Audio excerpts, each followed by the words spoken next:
أعوذ بالله من الشيطان الرجيم. بسم الله الرحمن الرحيم.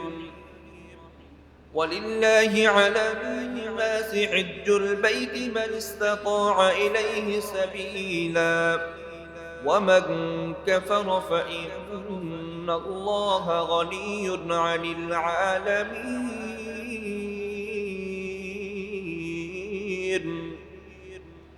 আল্লাহ বলেন ওয়ালিল্লাহি আলান নাসি হিজ্জুল বাইতি মান ইসতাতা ইলাইহি সাবিলা, যার জন্য আল্লাহর ঘর বাইতুল্লাহ হজ করার সামর্থ্য আছে তার জন্য হজ করা ফরজ। এই ফরজ বিধান সম্পর্কে 9টি পয়েন্টে আলোচনা শুনবো ইনশাআল্লাহ। মুমিন বান্দাবান্দির উপর আল্লাহ তাআলা যে সমস্ত বিধানগুলো ফরজ করেছেন, সহিহ বুখারীর 8 নম্বর হাদিসে নবীজি সাল্লাল্লাহু আলাইহি ওয়াসাল্লাম বলেন, বুনিয়াল ইসলামু আলা খামসিন শাহাদাতি আল্লা ইলাহা ইল্লাল্লাহ। ইসলামের ভিত্তির প্রথমটাই হলো শাহাদাতু আল্লা ইলাহা ইল্লাল্লাহ, কালিমা তাওহীদ। তারপরে কি? ওয়া ইকামিস সালাহ, নামাজ। তারপর ওয়া ইতাইজ যাকাত, যাকাত। ওয়াল হজ্জ ওয়া সাওমি রমাদান। মুফাসসিরিনে কেরামগণ লিখেন, এই যে ধারাবাহিকতাটা, এটা শুধুমাত্র ফরজ বিধান এতটুকুই নয়, এটার মাঝে বান্দা এবং আল্লাহ, আশিক এবং মাশুকের মাঝে একটা সম্পর্ক আছে। একটা মানুষকে যখন আপনার পছন্দ হয় তখন এক কথায় তাকে আপনি ব্যক্ত করেন যে তোমাকে আমার পছন্দ হয়েছে, অথবা তার পছন্দের কথাটা এক কথায় আপনি বলেন। আল্লাহ তার বান্দা, আশিক এবং মাশুক, আমরা আল্লাহর স্বীকারোক্তি দিয়েছি যে কালিমার মাধ্যমে, তাওহীদের মাধ্যমে, তাওহীদের বাক্য, সেটা হলো কালিমাতুত তাওহীদ, লা ইলাহা ইল্লাল্লাহ। এটার মাধ্যমে আল্লাহ এবং আমার মাঝে সম্পর্ক তৈরি হয়ে গেছে। এটা প্রথম সম্পর্কের বন্ধন তৈরি হয়েছে। এবার যখন সম্পর্ক হয়েছে, এই সম্পর্কের খাতিরে আমি আল্লাহর কাছে এসে 5 ওয়াক্ত নামাজে হাজিরা দিই। 5 ওয়াক্ত নামাজে আমি হাজিরা দিচ্ছি, কারণ সম্পর্ক গভীর হইতেছে, কারণ তার কাছে আমি 5 ওয়াক্ত নামাজে হাজিরা দিতেছি। এখন প্রতিদিন যখন 5 ওয়াক্ত নামাজে আমি হাজিরা দিতেছি, সম্পর্ক আরো গভীর। ও আল্লাহ বললেন যে তোমার যা আছে একটু খরচ করো দেখি আমার জন্য। তো আমার যা সম্পদ আছে, যদি সামর্থ্য হয় আমি যাকাত দিতেছি বছরে। তো এখন সম্পর্ক আরো গভীর। আল্লাহ নিজে খান না, আল্লাহ খাবার দাবার থেকে মুক্ত। তো এই আল্লাহর যে সিফত আছে, এই গুণটাকে নিজের ভিতরে, মাশুকের গুণ আশিকের ভিতরে ঢুকানোর জন্য অসৌমি রমাদান, 1 মাস রোজা রাখতেছি, আল্লাহর সাথে কিছুটা সাদৃশ্য অবলম্বন করার জন্য। সম্পর্ক যখন আরো গভীর, তখন আল্লাহ কোথায়, আল্লাহকে খোঁজার জন্য বান্দা হয়রান। কোথায় গেলে মাওলাকে আমি পাবো, মাশুককে কোথায় গেলে পাবো? তো সে ছুটে যায় মক্কার প্রান্তরে, সে কাবার চতুর্পাশে ঘুরে আল্লাহকে খুঁজে। সে সাফা থেকে মারওয়ায় যায়, খুঁজে কাকে? আল্লাহকে খুঁজে। সে মিনায় যায়, খুঁজে আল্লাহকে। সে মুজদালিফায় যায়, খুঁজে আল্লাহকে। সে আরাফাতে যায়, খুঁজে আল্লাহকে, নাকি অন্য কাউকে খুঁজে? পাগলের মতো আপনি বাংলাদেশ থেকে ওখানে গিয়ে শুধু ঘুরলেন। ঘুরতে তো আপনি বাংলাদেশেও পারবেন, এর চেয়ে আরো ঠান্ডা আরামদায়ক জায়গায় পাবেন। আরাফাতে কি গরম, তাই না? কষ্ট হয় না অনেক? যে মানুষ, যে ভিড়। আস্তে আস্তে সাফা মারওয়া উন্নত হচ্ছে। বাকি দেখেন, এই কাজগুলো অন্য অন্য আর উন্নত দেশ, উন্নত জায়গা আছে, করা যেত, কিন্তু ওই জায়গায়, নির্দিষ্ট জায়গায় কেন? নবী আরবি সাল্লাল্লাহু আলাইহি ওয়াসাল্লাম বলেন, বাইতুল্লাহর ঠিক উপরে আছে বাইতুল মামুর, এর উপরেই হলো আল্লাহর আরশ কুরসি। এখানেই এই ঠিক বরাবর হলো দুনিয়ার মিডল স্থান। এই বরাবর আল্লাহর আরশ, বান্দা আল্লাহর ঘর। দুনিয়ার সব ঘরই আল্লাহর ঘর, বান্দা যেন আল্লাহর সব চাইতে কাছাকাছি চলে যায়। বান্দা আল্লাহকে খোঁজার জন্য সে হয়রান হয়ে ঘুরতে থাকে, সে হজের ডাকে সে সাড়া দিয়েছে, সেখানে যায়। এই একটা ফরজ বিধান সময় চলতেছে। আমাদের অনেকেই এই বছরও নিয়ত আছে হজে যাবেন, পাসপোর্ট জমা দিয়েছেন বা ভিসাও হয়েছে, যাবেন হয়তো ফ্লাইট সামনে, অথবা এই বছর নিয়ত নাই, সামনে নিয়ত আছে, ইতিপূর্বেও গিয়েছেন, আবারও যাবেন। অথবা যেতে পারেন নাই, সামনে যাবেন, নিয়ত আছে, তাদের জন্য আজকে আলোচনাটা খুবই গুরুত্বপূর্ণ, মনোযোগের সাথে শুনবো।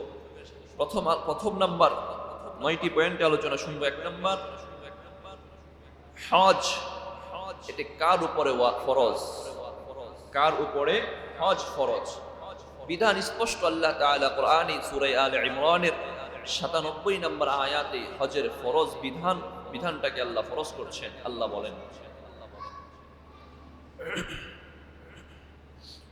আউযু বিল্লাহি মিনাশ শাইতানির রাজীম, বিসমিল্লাহির রাহমানির রাহিম। ولله على الناس حج البيت من استطاع إليه سبيلا ومن كفر فإن الله غني عن العالمين।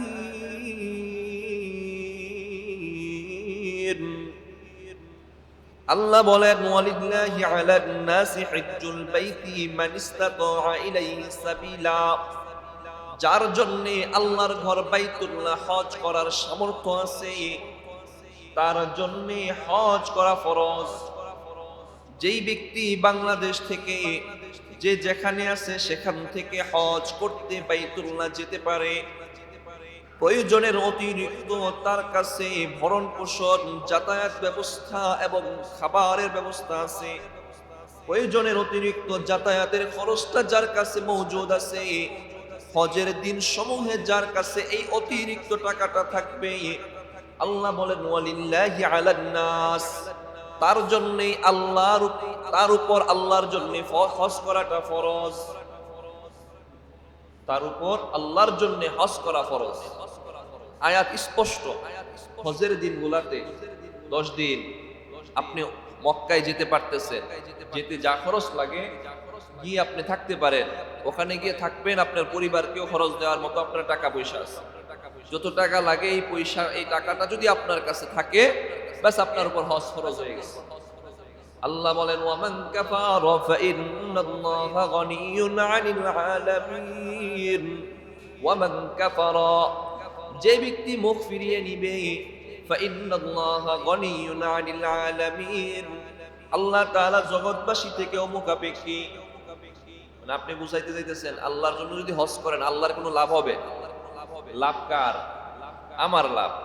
কেউই যদি হজ না করে আল্লাহর কোনো ক্ষতি হবে না। অমুখাপেক্ষী যে হবে, নাশুকুর যে হবে, আল্লাহর কোনো ক্ষতি নাই। যদি করো তোমারই লাভ। 1 নাম্বার, হজ ফরজ ওই ব্যক্তির উপর যার সামর্থ্য আছে এই দিনগুলোতে খরচ বহন করে যাওয়া আসার, তার উপর হজ ফরজ। 2 নাম্বার, হজ কয়বার ফরজ? জীবনে একবারই হজ ফরজ, বাকি আর ফরজ থাকে না। পরবর্তী যদি কেউ আদায় করে সেটা নফল থাকে। যতই সামর্থ্য থাকো একবারই হজটা ফরজ থাকে। সহিহ মুসলিমের 3148 নম্বর হাদিসের বর্ণনা, আবু হুরায়রা রাদিয়াল্লাহু তাআলা আনহু বর্ণনা করেন। عن أبي هريرة رضي الله تعالى عنه قال رسول الله صلى الله عليه وسلم يا أيها الناس قد فرض الله عليكم الحج فحجوا। আল্লাহর নবীর জালিলুল কদর সাহাবী হযরত আবু হুরায়রা রাদিয়াল্লাহু তাআলা আনহুর বর্ণনা, তিনি বলেন, আল্লাহর হাবিব জনাবে মুহাম্মদুর রাসূলুল্লাহ সাল্লাল্লাহু আলাইহি ওয়াসাল্লাম একদিন খুতবার মধ্যে বললেন, ইয়া আইয়ুহান নাস, হে মানুষ, ইন্নাল্লাহা কদ ফারাদা আলাইকুমুল হজ্জ ফাহুজ্জু, নিশ্চয় আল্লাহ তাআলা তোমাদের উপর হজ ফরজ করেছেন, সুতরাং তোমরা হজ আদায় করো। আল্লাহ তোমাদের উপর হজ ফরজ করেছেন, তোমরা হজ আদায় করো।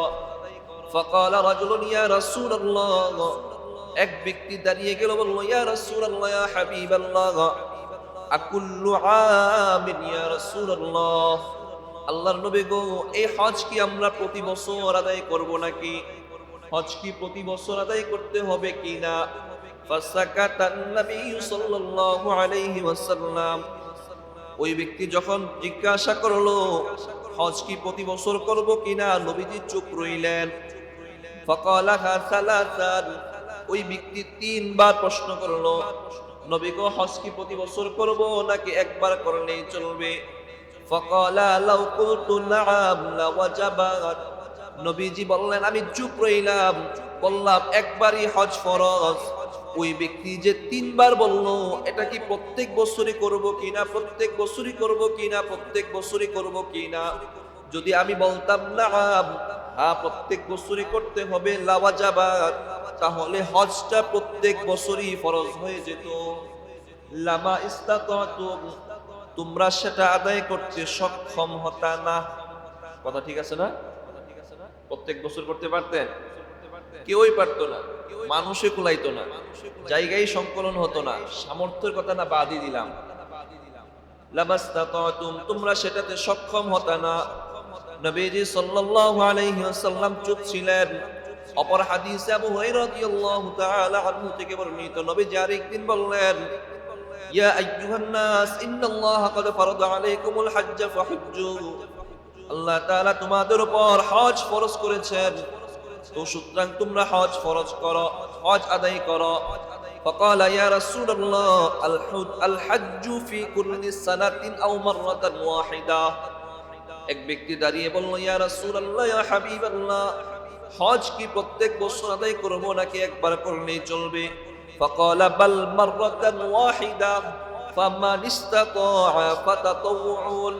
নবীজি বললেন হজ ফরজ, সেটা একবারই ফরজ। ফামান ইস্তাতা, এর চেয়ে বেশি যার সামর্থ্য আছে, ফাতাতাওউন, সে হজ আদায় করবে, তবে সেটা নফল হিসাবে গণ্য হবে। হজ একবারই ফরজ, এর চেয়ে বেশি যার সামর্থ্য আছে সে করতে পারে, সুযোগ আছে, তবে সেটা নফল হবে। 2 নাম্বার আমরা জানলাম জীবনে হজ একবারই ফরজ। 3 নাম্বার, এখন যখন হজ ফরজ হয়েছে, বিলম্ব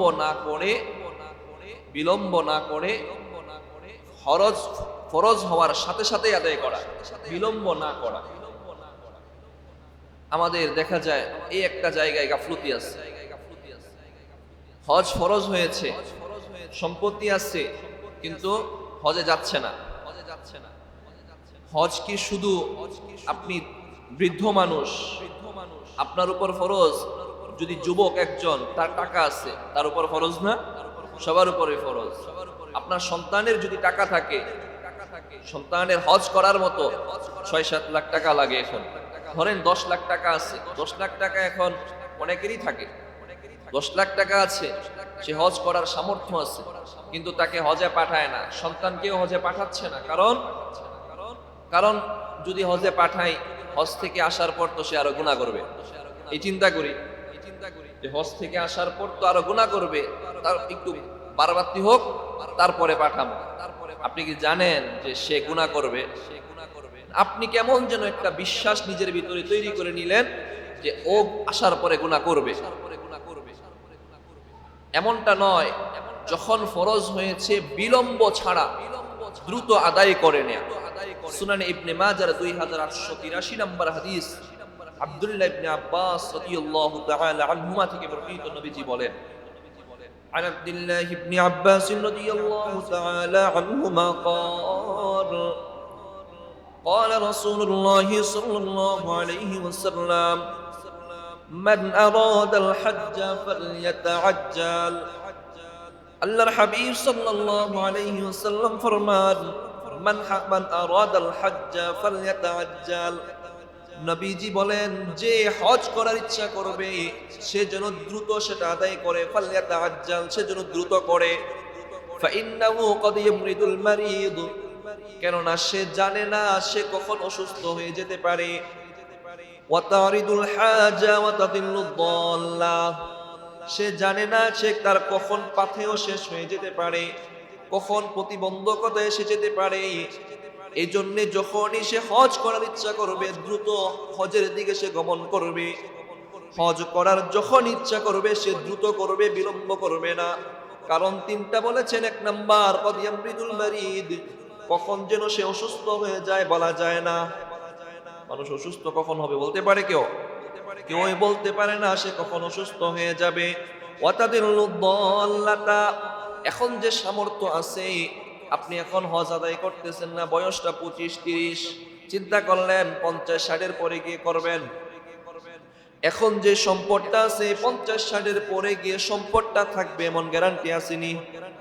ওয়াতাদিল্লু দাল্লাতা, সামর্থ্য শেষ হয়ে যেতে পারে। ওয়াতারিদুল হাজা, আপনার সম্পদ থাকতে পারে কিন্তু আপনার আরো প্রয়োজন এসে যেতে পারে।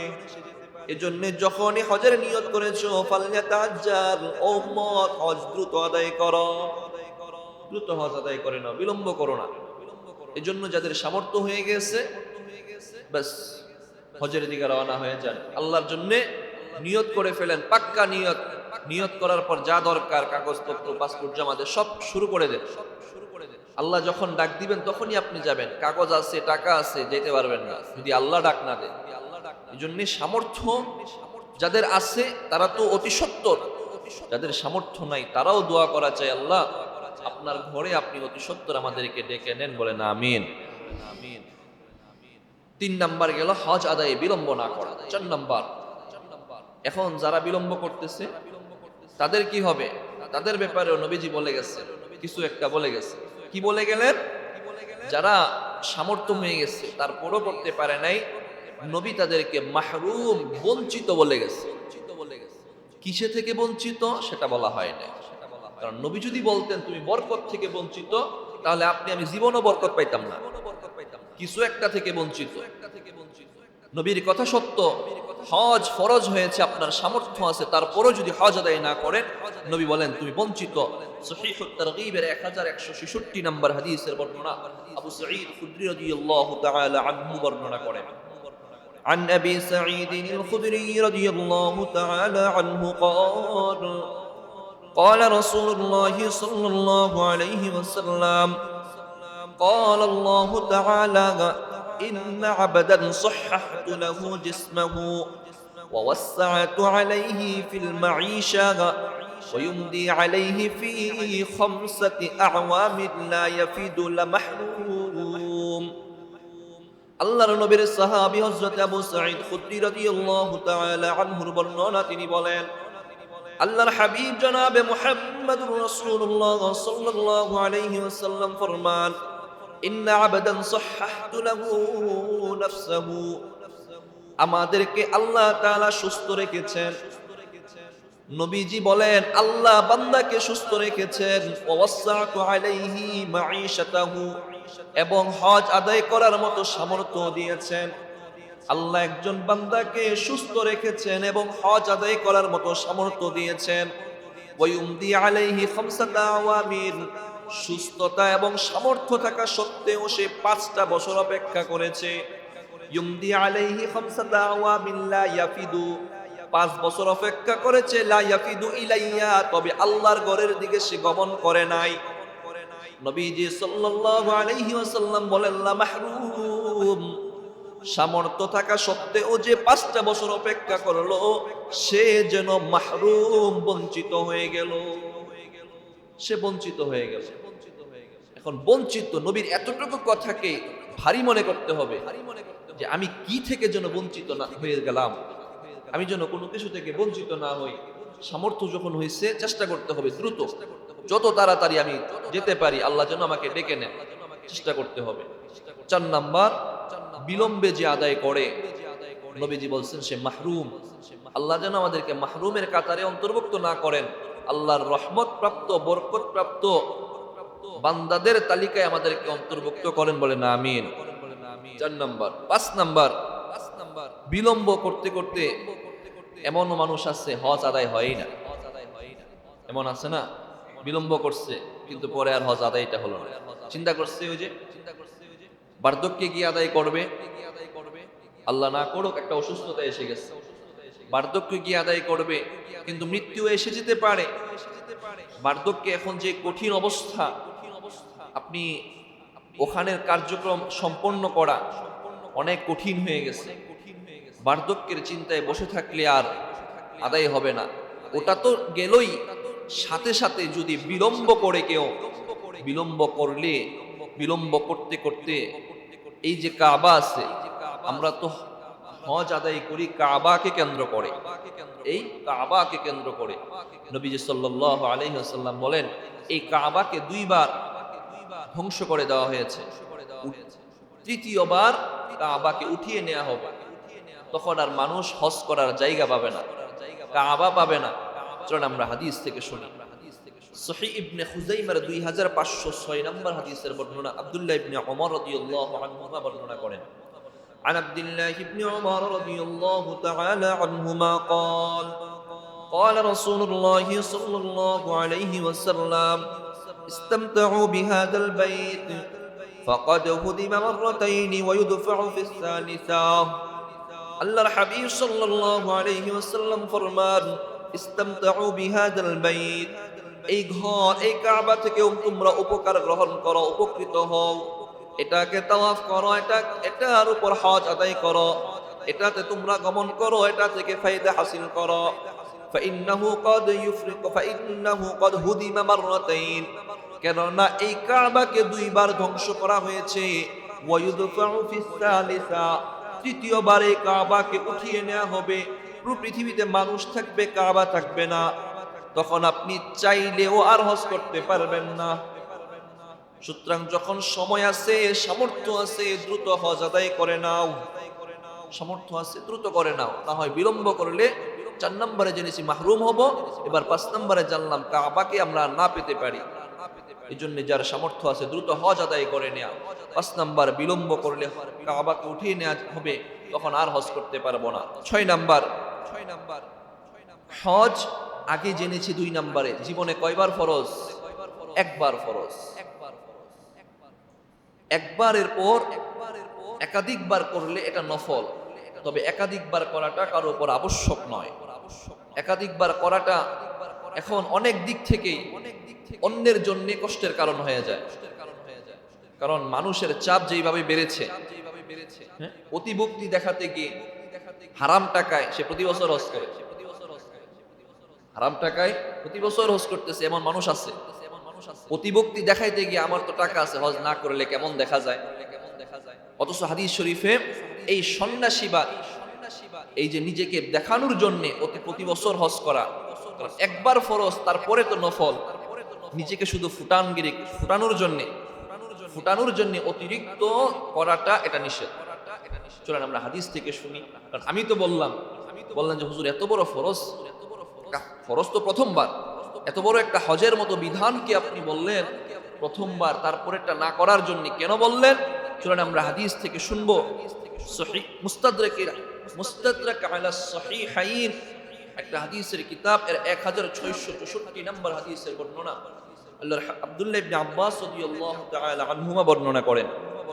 عن عبد الله بن عباس رضي الله تعالى عنهما قال رسول الله صلى الله عليه وسلم لا صرورة في الإسلام।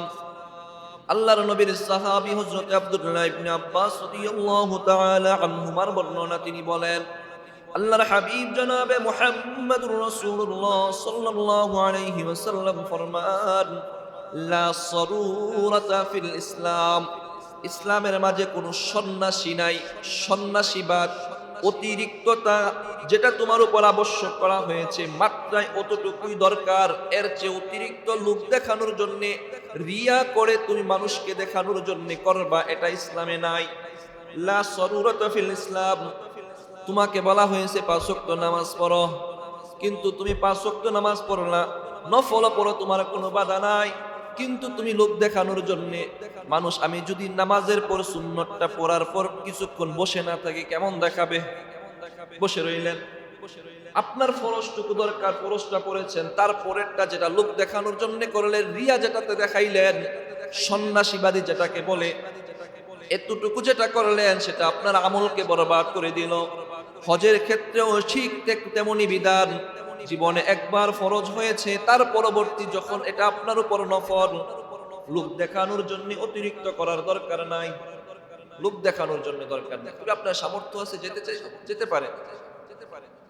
অনেক কিছু দিয়ে আপনি দেখেন মানুষের যে চাপ বেড়েছে, সব মানুষ যদি প্রতি বছর যাওয়ার চেষ্টা করে, মানুষও তো সংকলন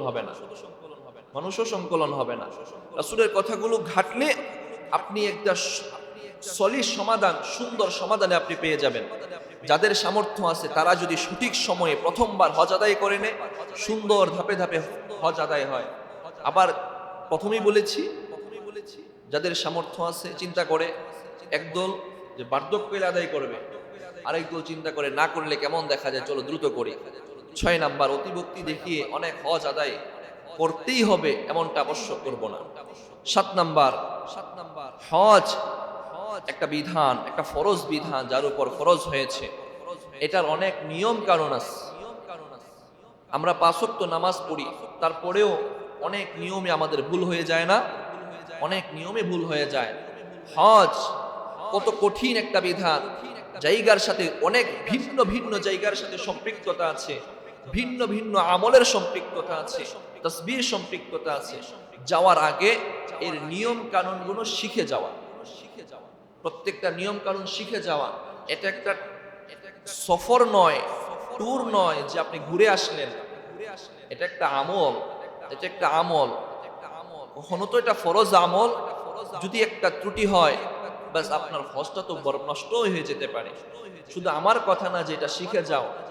1450 বছর আগে নবীজি সাল্লাল্লাহু আলাইহি ওয়াসাল্লাম ও উম্মতকে, সাহাবায়ে কেরামকে এর বিধানগুলো, নিয়ম কানুনগুলো, সুন্নাহগুলো শিখে যাওয়ার জন্য বলে গেছে। সুনানে নাসাঈর 3062 নম্বর হাদিসের বর্ণনা আবু যুবাইর রাদিয়াল্লাহু আনহু বর্ণনা করেন। عن أبي الزبير رضي الله تعالى عنه قال أنه سمع جابر بن عبد الله رضي الله تعالى عنه يقول رأيت رسول الله صلى الله عليه وسلم في الجمرة يرمي وهو على بعيره। জাবির ইবনে আব্দুল্লাহ রাদিয়াল্লাহু তাআলা আনহু বর্ণনা করেন, রাআইতু রাসূলুল্লাহি সাল্লাল্লাহু আলাইহি ওয়াসাল্লাম ফিল জামরাতি ইয়ারমি। জাবির ইবনে আব্দুল্লাহ রাদিয়াল্লাহু তাআলা আনহু বলেন, আমি নবীজিকে দেখলাম জামারাতে, যেখানে পাথর নিক্ষেপ করা হয়, সেই জামারাতে নবীজি শয়তানকে পাথর নিক্ষেপ করতেছেন। ওয়া হুয়া আলা বাঈরিহি, নবীজি তার উটের উপর ছিলেন। ওয়া হুয়া ইয়াকুল, নবীজি উটের উপর থেকে শয়তানকে পাথর নিক্ষেপ করে বললেন, ইয়া আইয়ুহান নাস, হে মানুষ, খুযু মানাসিকাকুম ফাইন্নী লা আদরি লাআল্লি লা আহুজ্জু বা'দা আমী হাদা। নবীজি বললেন, ও আমার উম্মত, তোমরা শুনিয়ে রাখো, খুযু মানাসিকাকুম, তোমরা আমার থেকে হজের বিধিবিধানগুলো শিক্ষা করে নাও, শিক্ষা অর্জন করে নাও, শিখে নাও, হজের বিধিবিধানগুলো শিখে নাও। কেননা আমি আশঙ্কা করছি এই বছরের পরে আমি হয়তো আর হজ আদায় করতে পারবো না। আমি আশঙ্কা করছি এই বছরের পরে আর হজ আদায় করতে পারবো না। এখানে দুইটা জিনিস বুঝে আসে। 1 নম্বর, নবীজি বললেন হজের বিধানগুলো, নিয়ম কানুনগুলো নবীজি বললেন শিখে নাও। 2 নম্বর, নবীজি আরেকটা কথা বলে দিলেন, উম্মত, আমার আশঙ্কা হচ্ছে এই বছরের পরে হয়তো আমি আর জীবিত থাকবো না, হজ আদায় করতে পারবো না। নবীজি ঠিকই দেখা গেছে বিদায় হজটা করার পর আর তো জীবিত থাকতে পারেন নাই নবী। আল্লাহ তাআলা কিছু একটা কেমন যেন ইয়াকিনি, মৃত্যুর ব্যাপারে তো কেউই জানে না, নবীও না, কিন্তু একটা কিছু একটা টুটকা যেন বুঝার জন্য দিয়ে দিছেন, নবী আর থাকবেন না। আমাদের যেটা বুঝার প্রথম কথাটা যে হজের খুযু মানাসিকাকুম, এর বিধানগুলো শিখে নাও। আমরা তো দেখতেই আছি ওখানে জায়গার সাথে কত আমল সম্পৃক্ত, তাই না? দেখা যায় ভুল, কত ভুল, কয়টা বলবো, একটা ছোট্ট বলি বুঝার জন্য। মাথা মুন্ডানো একটা ওয়াজিব একটা কাজ, ওয়াজিব একটা কাজ। অনেকেই বাসায় এসে কি করে, নিজেরটা নিজেই কামায়া ফেলে। চিন্তা করে প্রথমবার তো একবার উমরা করছি, এখন আবার যদি উমরা করি, তখন নিজেরটা নিজে একটু কামায়া ফেললে কি হবে? অথবা একজনের প্রথমটা নিজেরটা কাটে, তারপরে অন্যটা কাটে। সবাই না, ক্ষেত্র বিশেষ বলতেছি কথাটা। যদি কেউই যদি না হয়, তারপরে যদি কেউ হয়, সেটা তার জন্য কথাটা। কেউই না করেন, আলহামদুলিল্লাহ। তো এই যে বিধানটা, মাথার চুলটা কাটলো, কাটতে হবে, এটা ওয়াজিব বিধান। এখন কে কাটবে? যারটা যদি সেই কাটে তাহলে আদায় হবে। প্রথম যে কাটলো তার উমরাটা বাতিল হয়ে গেল। কেন বাতিল হলো? আসেন এবার 8 নাম্বার পয়েন্টে জানবো। 3টা কাজ হজের মধ্যে কঠোরভাবে নিষিদ্ধ। হজে গিয়ে আপনি কোন পশু হত্যা করবেন, কোন পশু হত্যা করবেন, নিজের শরীরের অতিরিক্ত নখ, চুল, এগুলো কাটা নিষেধ নির্দিষ্ট দিনগুলোতে, অথবা যখন আপনি ইহরাম অবস্থায় আছেন তখন আপনার জন্য এটা নিষেধ। আপনার চুল আপনি কাটতে পারবেন না। যখন আপনি ইহরাম থেকে মুক্ত হয়ে গেছেন তখন আপনি পারবেন। বা হজের জন্য যখন ইহরাম আছেন তিনটা জিনিস নিষেধ। কি নিষেধ? সূরাত বাকারার 197 নম্বর আয়াতে আল্লাহ বলেন, বিসমিল্লাহির রহমানির রহিম, ফামান ফারাদা ফীহিন্নাল হজ্জ ফালা রাফাথা ওয়ালা ফুসুকা ওয়ালা জিদালা ফিল হজ্জ। আল্লাহ বলেন, ফামান ফারাদা ফীহিন্নাল হজ্জ, এই দিনগুলোতে যার উপর হজ ফরজ হয়েছে, ফালা রাফাথা ওয়ালা ফুসুকা, তার জন্য অন্যায় এবং অশ্লীল কাজ করা, পাপাচার করা নিষেধ। ওয়ালা জিদালা ফিল হজ, এবং ঝগড়া করা নিষেধ। আল্লাহ স্পেশাল ভাবে মানুষের সাথে কথা কাটাকাটি, ঝগড়া, এটা নিষেধ করে দিয়েছে। কারণ আপনি বাংলাদেশ থেকে যাবেন, দূর থেকে যাবেন, ওখানে যাওয়ার পর আপনার খাবার পছন্দ না হতে পারে, আপনার জায়গা হোটেল পছন্দ না হতে পারে, মুআল্লিমের সাথে আপনার রেজাল্ট লাগতে পারে। কারণ মুআল্লিম ছাড়া যায় হজ করতে এমন কমই আছে, পাবেন না, কঠিন, যেতেই পারে না। এখন মানুষ যখন অন্যের নির্ভরশীল হয় তখন সে অন্যের উপর চাপিয়ে দিতে চায়, যখন নিজের নির্ভরশীল হয় তখন সে যত কষ্ট হোক সেটা মানতে চায়। এই জন্যেই দেখেন আল্লাহ তো সব জানেন। আয়াত কি সেটা আজকের আয়াত, আজকের না, কিন্তু ভিসা এই পদ্ধতি চালু হয়েছে কয় বছর হয়েছে? কয়েক বছর, ধরেন না 50 বছর বা 100 বছর, কিন্তু হজ তো সেই দুনিয়ার আদিযুগ থেকে চলতেছে। আয়াত 1450 বছর আগে আল্লাহ বলে দিয়েছেন, ওয়ালা জিদালা ফিল হজ, হজের মধ্যে ঝগড়া কিন্তু চলবে না।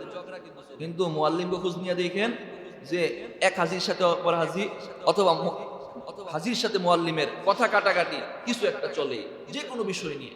আল্লাহর হস্তে যারা হজের জন্য নিয়ত করছেন তারা এগুলো থেকে বিরত থাকবেন। অশ্লীল কাজ তো এটা কমই হয়, তারপরও যেহেতু আল্লাহ নিষেধ করেছেন করা যাবে না, পাপাচার করা যাবে না, আর জিদালা ফিল হজ, ঝগড়া, এটা থেকে বিরত থাকতে হবে। যে কাজগুলো আল্লাহ নিষেধ করেছেন আমরা যেন সেগুলো থেকে বিরত থাকতে পারি, আল্লাহ তৌফিক দান করেন। গেল 8 নাম্বার, সর্বশেষ 9 নাম্বার। হজ, যারা হজের নিয়ত করে, হজ 3 ভাবে আদায় করা যায়। যারা এই এক সফরে যাবে 3 ভাবে। 1 নাম্বার হজ্জে তামাত্তু, হজ্জে কিরান, হজ্জে ইফরাদ। 3টা পদ্ধতি, 3টা। এর মধ্যে কোনটা উত্তম, আমরা কোনটা করতে পারি? আপনি তো এখান থেকে বাংলাদেশ থেকেই যাবেন, এক প্লেনে আপনাকে নিয়ে নামায়া দিবে, তা আপনি 40 দিন 50 দিন আপনার ভিসার মেয়াদ অনুযায়ী আপনি ওখানে থাকবেন।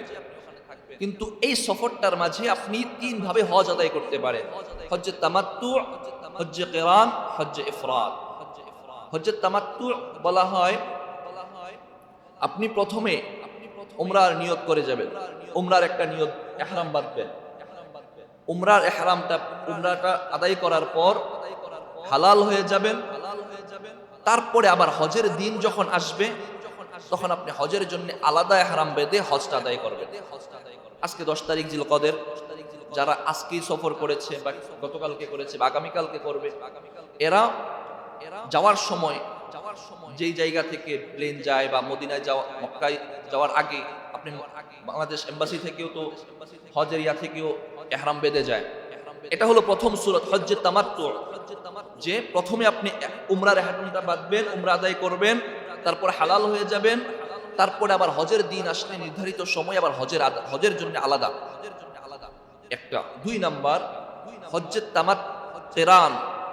হজ্জে কিরানটা হলো এমন, আপনি আজকে 10 তারিখ, আজকে হজের জন্য হারাম বাঁধবেন, বেঁধে উমরা আদায় করবেন, করে আর হালাল হওয়া যাবে না। আজকে থেকে নিয়ে হজ সেই 10 তারিখ পর্যন্ত আরো 30 দিন বা 29 দিন আপনাকে এই ইহরামেই থাকতে হবে, ইহরাম অবস্থায় থাকতে হবে। এটা কঠিন, এটা কঠিন। রাসূল এটাকেও উম্মতের জন্য চাপায়া দেন না, এটা একটা পদ্ধতি। কিন্তু কোনটা উত্তম আমি সর্বশেষে আপনাদেরকে বলবো। এটা হলো ইফরাদ, এটা হলো কিরান, মিলিত অবস্থায় যেটা করা হয়। এক ইহরাম বেঁধে প্রথমে উমরা করে তারপরে আবার বসে থেকে অপেক্ষা করে যে কোন দিন হজের দিন আসবে সেদিন আবার হজটা আদায় করা একই ইহরামে। তারপরে 3 নাম্বার হলো ইফরাদ, পৃথক ভাবে হজ আদায় করা। প্রথমে উমরার ইহরাম বাঁধলেন, উমরা আদায় করলেন। এটা প্রায় প্রথমটার মতোই, তবে এটার জন্য আপনাকে কোনটা আবশ্যক না যে সময় নির্ধারণ যে এখনই করতে হবে। প্রথমে উমরার যখন পারেন করলেন, তারপরে আবার হজের যখন সময় আসবে তখন হজের জন্য পৃথকভাবে আলাদা আবার এহরাম বাঁধা পৃথক। তো পদ্ধতি তিনটা, কেরান, তামাত্তু, ইফরাদ। এর মধ্যে উত্তম হলো যেটা প্রথমেই বলেছিলাম, আপনি প্রথমে উমরার জন্য নিয়ত করে উমরা আদায় করবেন, পরে হালাল হয়ে যাবেন, পরে হজের সময় আসলে আবার পৃথক এহরাম বেঁধে নিয়ত করে হজ আদায় করবেন। উম্মে সালামা রাদিয়াল্লাহু তাআলা আনহা থেকে বর্ণিত হাদিস, নবীজি সাল্লাল্লাহু আলাইহি ওয়াসাল্লাম উম্মতকে এই তামাত্তু এটা করার জন্য বলছেন, কারণ কেরান যেটা সেটা অনেক কঠিন। কারণ আপনি 10 তারিখে যদি হজে যান, আপনাকে বসে থাকতে হবে, অপেক্ষা করতে হবে সেই কতদিন পর্যন্ত। এর মধ্যে আপনার যদি যেই সমস্ত কাজ হজে নিষেধ এগুলো যদি হয়ে যায়, এহরামের বহির্ভূত কাজ যদি হয়ে যায়, তাহলে আপনি হজটা নষ্ট হয়ে যেতে পারে, এহরামটা ভঙ্গ হয়ে যেতে পারে। এই জন্যে হজ্জের তামাত্তুটা উত্তম। যারা নিয়ত করেছেন, আরো তো যেই কাজগুলো আছে, হজের যেই নিয়মগুলো আছে, সুন্নাহগুলো আছে, নিয়ম কানুনগুলো আছে, এগুলো সবগুলো সুন্দরভাবে জেনে বুঝে আমল করার চেষ্টা করবেন। সর্বোপরি যারা হজের নিয়ত করেছে এই বছর বা সামনে অতি দ্রুত নিয়ত করেছে, আল্লাহ তাআলা যেন তাদেরকে অতি দ্রুত তার ঘরের দিকে ডেকে নেন, বলেন আমিন। আর যাদের সামর্থ্য আছে, এখনো নিয়ত করতে পারি নাই, অথবা যাদের সামর্থ্য নাই, আল্লাহ তাআলা আমাদের সবাইকে যেন অতি সত্বর অতি দ্রুত আল্লাহ যেন আল্লাহর ঘরে আমাদেরকে ডেকে নেন, বলেন আমিন। আজকে তো হজের ফজিলত বা মর্যাদা বর্ণনা করা গেল না, ইনশাআল্লাহ সামনে চেষ্টা করা হবে ধারাবাহিক আলোচনা পেশ করার। আজকে 9টা বিষয়ে 9টা পয়েন্টে আলোচনা শুনলেন হজের ব্যাপারে।